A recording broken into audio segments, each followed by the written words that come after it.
Welcome to On the Edge with April Mahoney Brains. Here, this is the spot where the conversation is pointed, the guests are sharp, and the responses are never dull. Welcome home, Brains. There's only one requirement to hang out on the edge, is that you open your big brain and close your small mind. Did you bring your thinking caps? It's time to put them on, because the conversation starts now.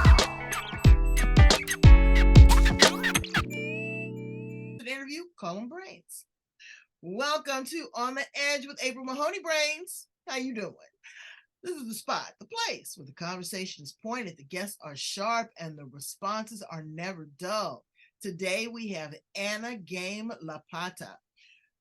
Back down in Australia. You guys, I told you I'm going to buy a condo down there or something because I just love being down there with those Aussies. They're good people. She's a very transparent woman. She said that this is going to be a very open and honest conversation because she's a writer. But not only is she a writer, she is a woman that is a lesbian.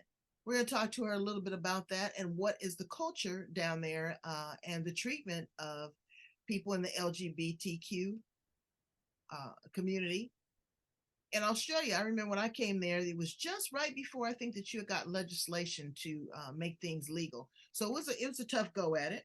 She's a Jewish woman. I want to talk to her a little bit about what's going on in the world right now because it's a lot going on and it's unfair to both sides. Mental health, her challenges that she's had and what she's overcome. So let's welcome her to the show. How are you, Anna? I'm great, thanks, April. Thank you very much for having me. Absolutely. Welcome, welcome, welcome. Well, I gave a brief introduction, but I'm sure there's so much more to you. Tell my brains, where do you show up in the world? Where do I show up? Well, the way I want to show up in the world is a person of compassion, a person who has come on a long journey from being a child. Now, we all know that we grow from being a child to an adult, but when I say become an adult, I've come from a childish adult, being a childish adult to an adult that is able to love other people, to engage with other people, and it is my wish to contribute to society. That's what drives me, and in order to do that, you have to take on adulthood in a new kind of way. You have to take responsibility for who you are and how you show up.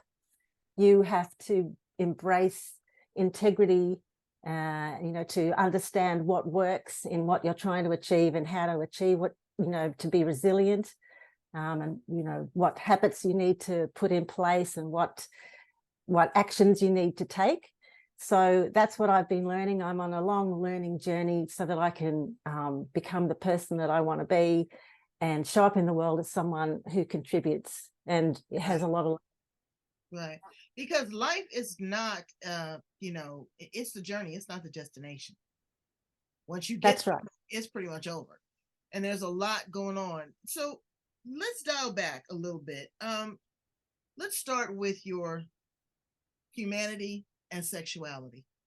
I know when I came to Australia, it was maybe 2 years after the legalization of same-sex marriage here in the United States. And when I came to Australia, I think that you guys were in the thralls of that. Was that challenging? Because I know that it's still challenging here too. They're trying to roll it back, but that's not going to happen. Was that challenging for you? Or are people are they with it now? Is it okay to be, same-sex marriage? Or is there bullying? Tell me a little bit about your experience. What's going on there? Yeah. Well, when I came out as a lesbian, there was a lot of discrimination against lesbians and gay men. There was things like you couldn't visit your loved one in hospital if they were sick. If you weren't regarded as a next of kin, you didn't get their superannuation. All the benefits of marriage were denied to you, of course, and you were not really. There were several legal constraints, and there was a lot of.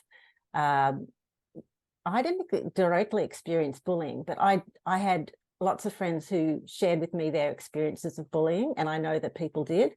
And I was sort of, my experience was sort of a little bit more out there, I guess, people yelling at you out of the car, and that's, you're walking down the street with your partner and they'd yell at you something, insulting. So that was sort of what my experience was.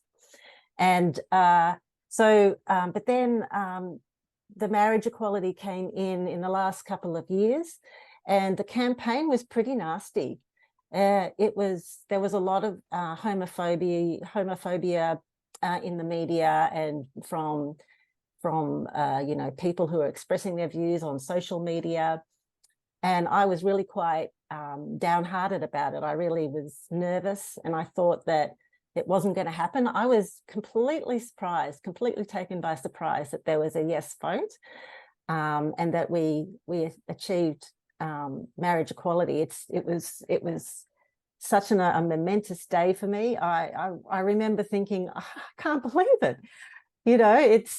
We're finally able. And over that time between when I came out, which was in the 1980s, late 80s, and the time now between in the 2020s, when the marriage equality bill came in, most of those other discriminations, in the legal world, in the financial world, were also removed. Well, they haven't removed the one for the First Nations people, and they haven't. I stand with them. Okay. Oh, my family is Native American, and I am a Black woman in the United States. And for people to come and disrespect you, deny your heritage, deny your rights on your land, there's plenty of space for everybody. I just don't understand it. And yes, I said it, brain, so get your head around it. It's not fair. It's not right. Let's talk about what's going on in the world today. Okay, same thing. I love my Jewish brothers and sisters, but I also have compassion for the Palestinians. The people that are being killed are probably not all belonging to the opposition. And they are going in there with might, and they are mowing them down. And it is absolutely heartbreaking. Do you have family anywhere there, or what is the climate? Is there compassion for people of the Jewish and Palestinian faith there in Australia, or people just kind of stay neutral on that? Yeah. Well, firstly, I don't have any family that is direct to my blood, but I consider every single human being in Israel and the occupied territory as my sister or my brother. They're my family, all of them, every single one. And it is heartbreaking. And I am truly absolutely disappointed by the bipolarization, by the binary positions that everybody is taking. In Australia, you're either a pro Israeli and you support Israel, or you are a pro-Palestinian and you support the Palestinian people.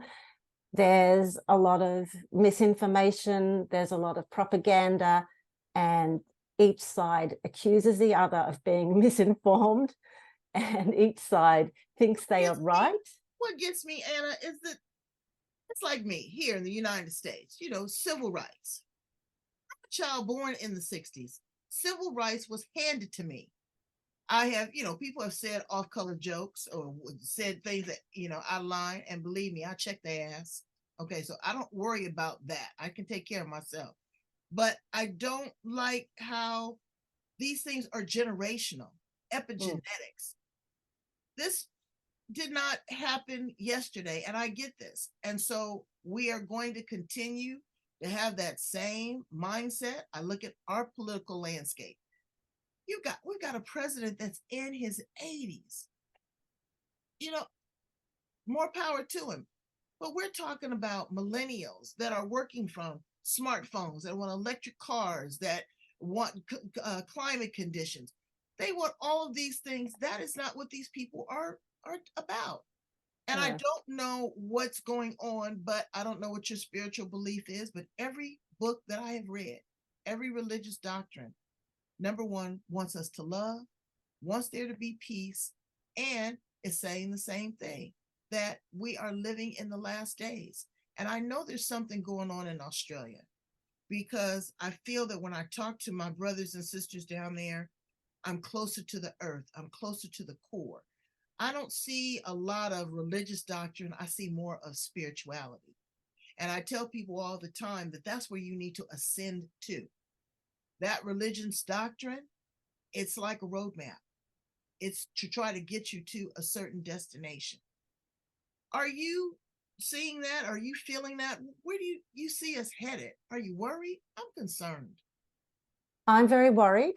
I'm very worried because I think that religion, all power to people who have faith. I totally respect everybody. I'm a person of the universe. My spirituality, I see my spirituality as, I see myself as a citizen of the universe and all of it, as part of all of it. And, you know, I have a genuine love for all people. And I understand that all people are not the same. And I understand that some people are violent. I still have love and compassion for those people. And I don't believe that our religions, well-intentioned as they are, have the right focus for what we need today. For example, if you look at the conflict in the Middle East, and if you look at the actual methods of conflict resolution that have been looked at today, such as you acknowledge each other, you acknowledge one side, then the other, you talk, you negotiate, you state your position, you are authentic to each other, and then you ask them what they want, what can we do. That is a process of conflict resolution, which is not on the table in a government situation. And it hasn't been. And here, okay, do we support them? Let's give you more money to do more damage. Yeah. Let's blow up hospitals. Let's blow up a concert. People are there on vacation. Let's hold you hostage. I don't understand it. But you know what? It's a day of reckoning. Everybody, they're in charge right now, but they're not. And the financial aspect and impact that it is putting, I never really kind of understood that. And I was talking to my husband about that. Okay, so you support someone in war and you tear up everything that they have, but then you go and you give them this aid to build back. They will never be back. Then you've got refugees and immigration. They have nowhere to go. Here, I live in a border town, San Diego, California. People cross the border. Don't get me wrong. I'm saying, okay, can other countries share in the wealth? Because we can't afford to take on that. But I have to look at these individuals that have been displaced from their homes. They had schools, they had friends, they had neighborhoods, they had homes, they had cars, they had jobs. They were going upon life just as normal. And now everything has been disrupted. What is the capacity that we have, and what is the responsibility that we have as human beings to support them? So that's a big question there. And all of that lends on your mental health. Mm-hmm. These people are devastated, and the communities that they come into are devastated. You had a challenge, with some challenges with mental health. How did you find your awakening and your calling just to say, you know what, I need some help?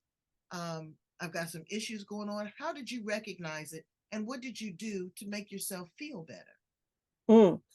Well, my mental health, I realized that I needed some support with my mental health because I'd always denied it and I'd always refused to accept it and acknowledge it. It was too much of a shame to say that you had mental health. So I first realized when I got in an argument with my then partner and jumped in my car and tried to hurtle away down the street, and I realized I had to pull over the car because I realized I was going to do damage to either myself or someone else. And I realized that this is not normal, that my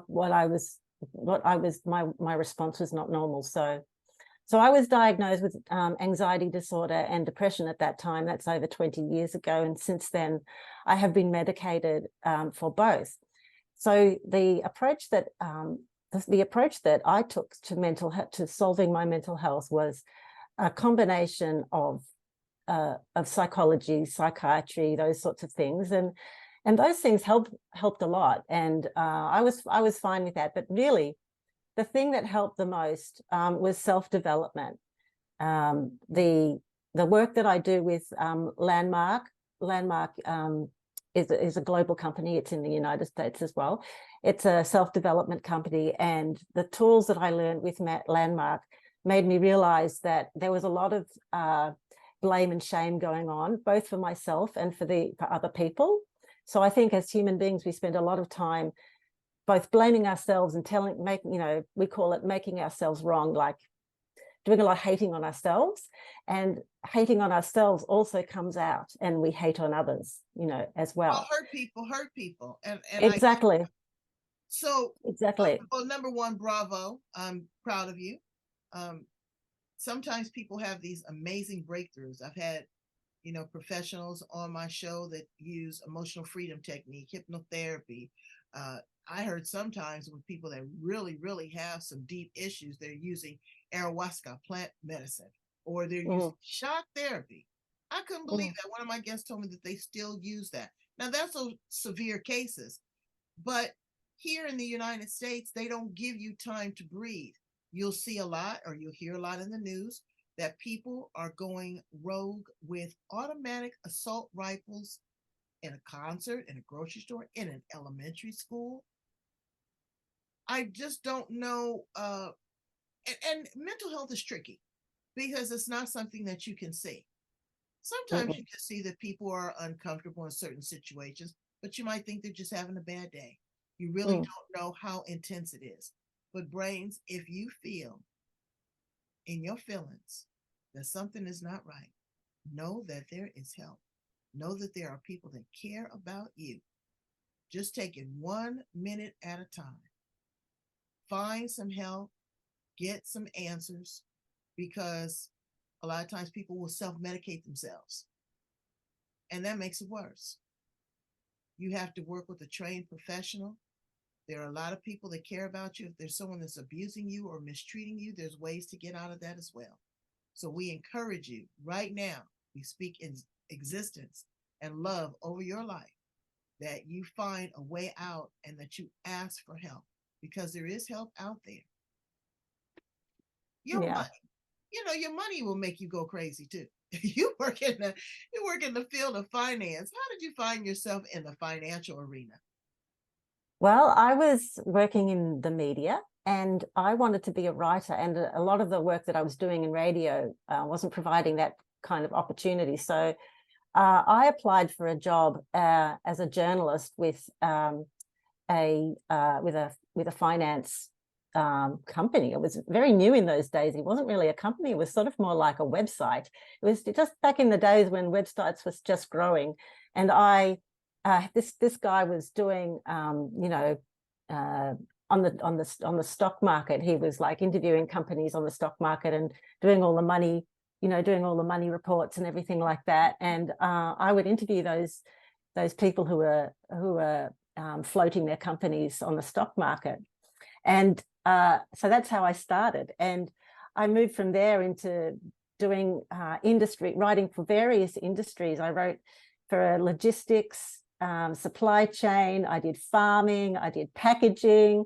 And I did all sorts of different industries. Farming was one of my favorite ones, because I love my food, and finding out how these farmers were reacting to the need to make our soils more fertile by creating new types of machines to roll up the soil and get more bacteria and fungus into it. And it was really, really fascinating. And then from there, I just moved into that job wasn't digital enough, because as the digital age came, I decided I wanted to do some more digital work. So I ended up with a wonderful company, which is actually a not-for-profit, I should say. It's a membership organization for the insurance industry in the Asia Pacific. And we cater, we basically, our revenue line is creating online courses for people in the insurance industry. And my role is to write about the trends in the industry, to interview some of the top professionals, so I look after the website and the magazine, which is now online. Started as a ordinary, paper magazine, but now it's online. Well, And there's a so lot of I that know going that. on here in the United States too when it comes to insurance. You will find that they are using insurance products to save, to invest, long term. So Yeah. it's a lot going on, but you have to know again what you're doing. Insurance is there to offset your losses and your liability, Mm. but it's a gamble. I know a couple insurance companies that have pulled out of California because of the wildfires. They're Mm. so intense here that they don't even want to cover, or they can't afford to cover the losses that people experience. But you are a gambler. You really are. You have been a risk taker. You've taken a risk on your health. You've taken a risk with being exposed to discrimination. You are a woman that is free to speak about the love of your culture and your people. And then you've worked in the insurance industry. What is there to write about? You're also a writer. What do you write about? Well, there you go. My love of writing really extends when it comes to fiction. I love fiction, and I love to create stories. And I also, because I've got the journalistic skills, I love to write stories about the people that I love. And I recently wrote the life story of one of my friends who sadly died of cancer last year, and I promised her that I would write her story. And this story is going to appear in an anthology of stories about Jewish, and it's actually a Jewish anthology. And we have a library here in Melbourne that funded it, and that is a Jewish library. It's called the Lamb Library, and it's going to publish that anthology, which contains the story of my friend in their collection. And it's also going to appear in the Victorian State Library and the State Library of Canberra. Wow. In the ACT. So that's very exciting. That's my first publication of my work. And I'm very happy that she was able to be included in that collection of stories, because it's also a LGBTQ plus story. It's a story of a woman who is a lesbian woman, one of my friends. And she was a most amazing woman who worked in disability, in communication.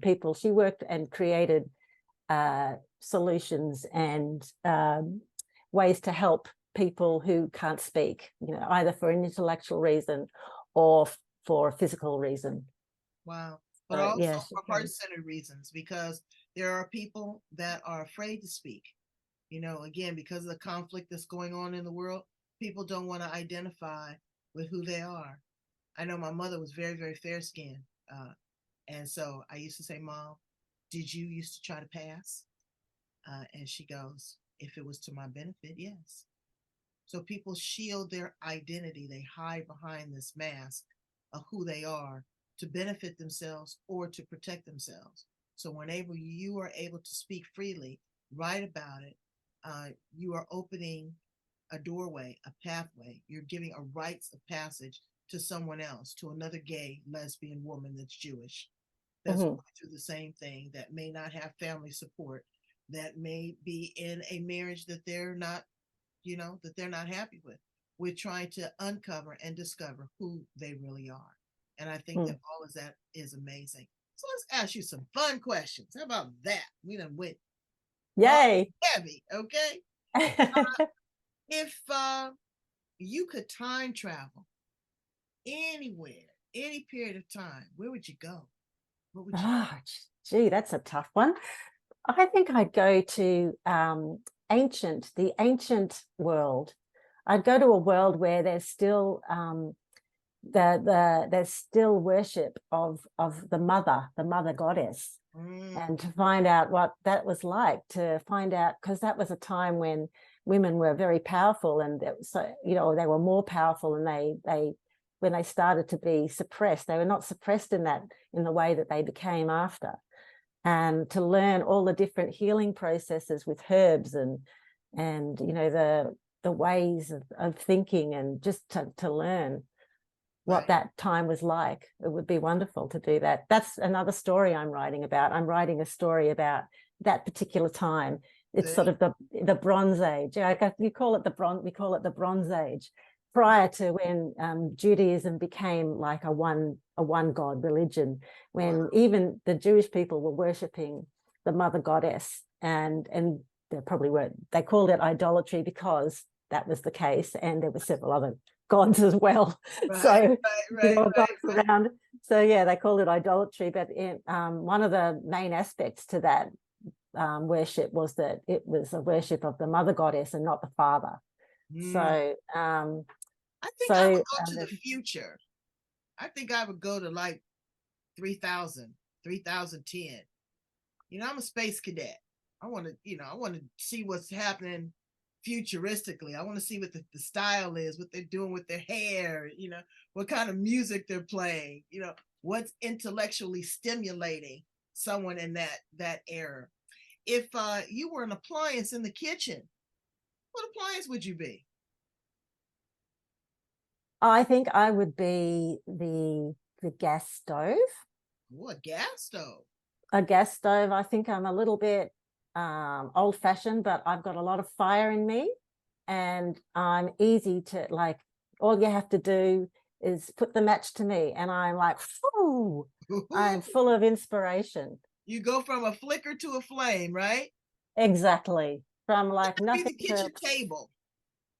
Kitchen table. I'd be the kitchen table, because that is a place of gathering. That is a place of conversation. That is where you're seated. That's where you eat. That's where you relax. And that's where you can do some crafts. Yes, I totally identify with that as well. Sounds wonderful. Yeah, I love the kitchen table. Pardon? What planet are you from? Oh, gosh.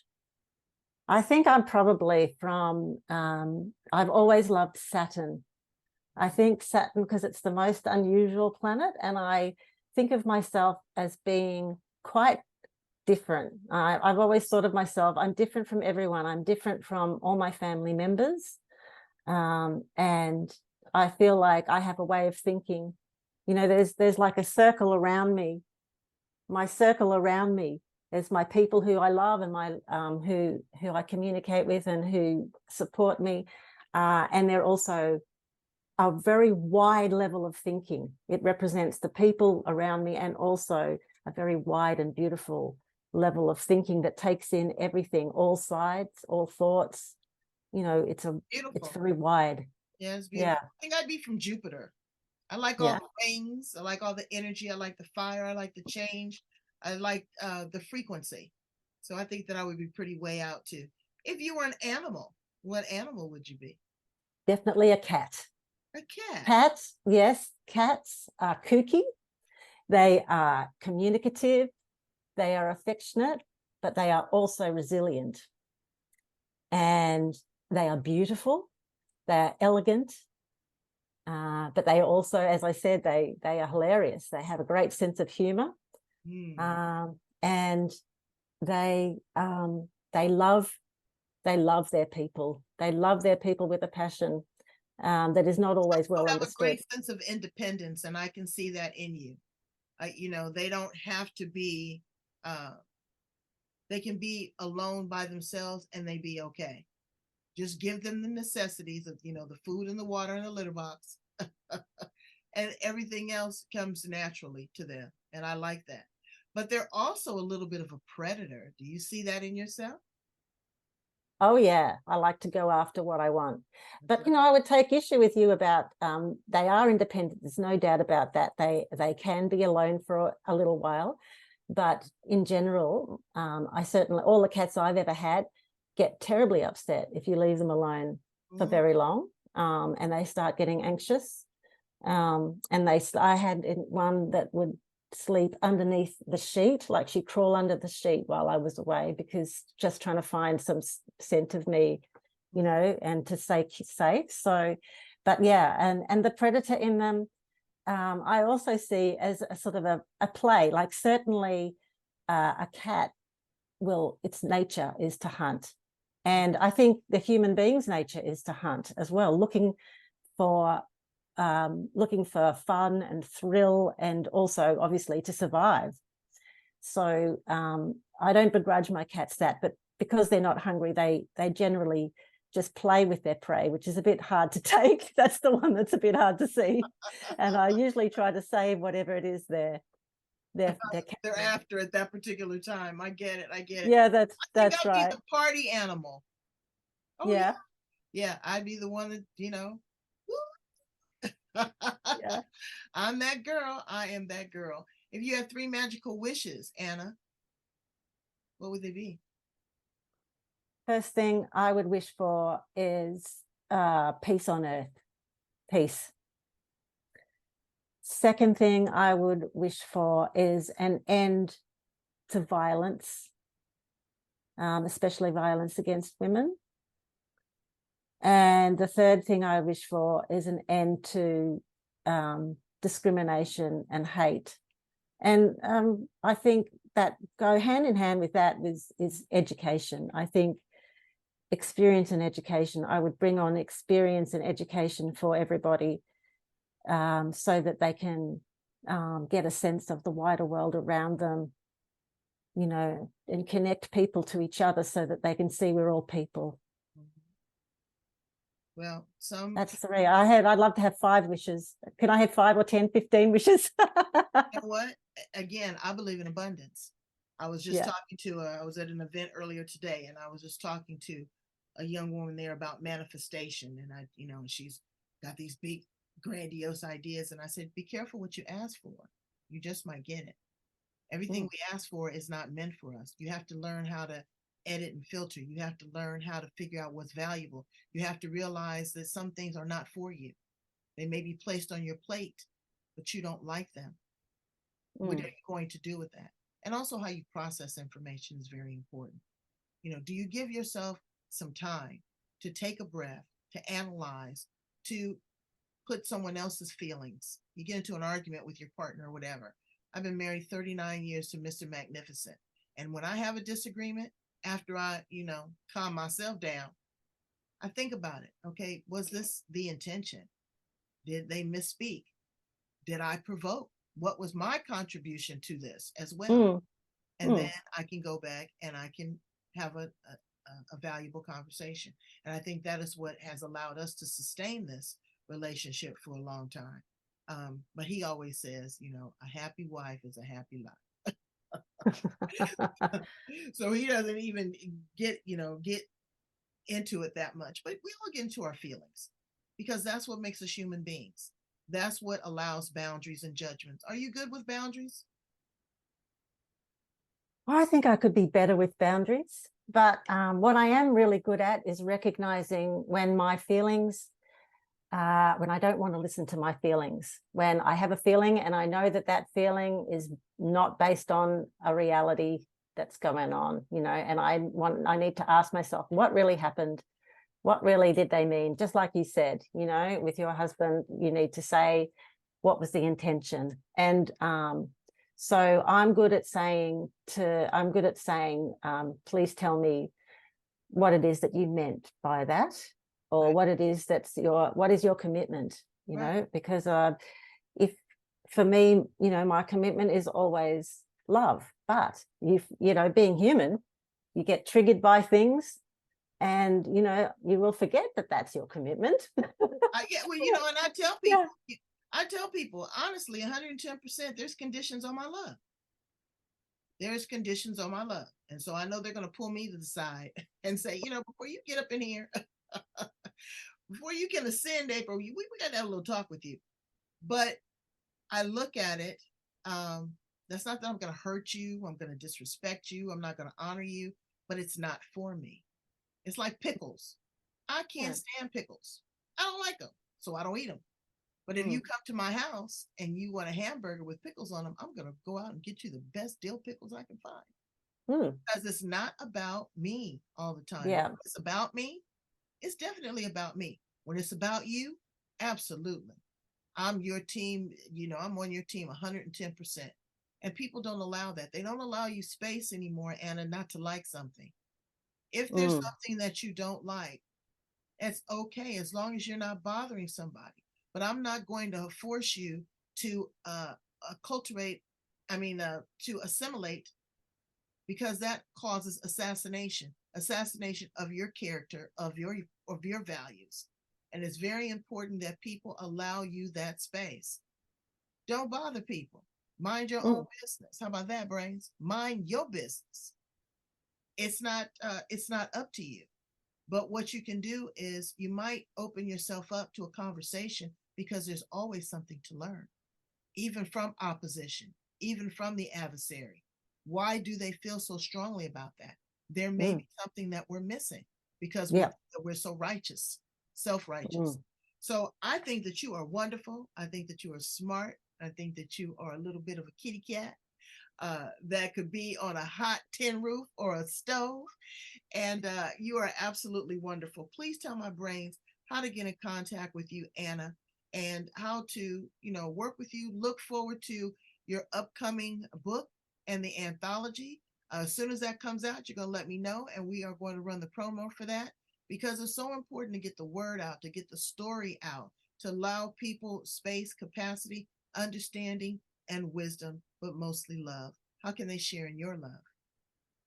Well, the best way to contact me is via my email address, and that is A Game Lopata, which is one word. So it's AGAMELOP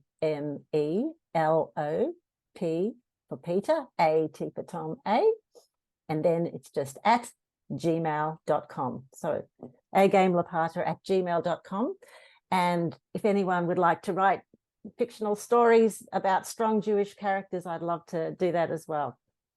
Yeah, that would be dynamite to be in an international anthology. Brains, that's some big stuff, because you are worldwide, and that's what we want to be. We want to be global citizens. We want to be citizens of love, of care, of compassion, and we're going to start right here. Thank you so much for being on the edge with me, Anna. Let me find my postcard so I can tell people where we are. We're right here on the edge, and what I need for you to do, sweethearts, is I need you to love, like, share, and subscribe. Love, like, share, and subscribe. Go in, leave Anna a note, leave me a note. Show your support, show your love, show your encouragement, or ask questions. There's no harm in asking a question. There's no dumb question. Only dumb question is the one that's not asked. Thank you so much for being on the show with me. Come back and see me, you promise? I promise. Thanks so much, April. It's been wonderful chatting with you. You're awesome. I love your show. Thank you so much. That's what he said. Bye, Brains.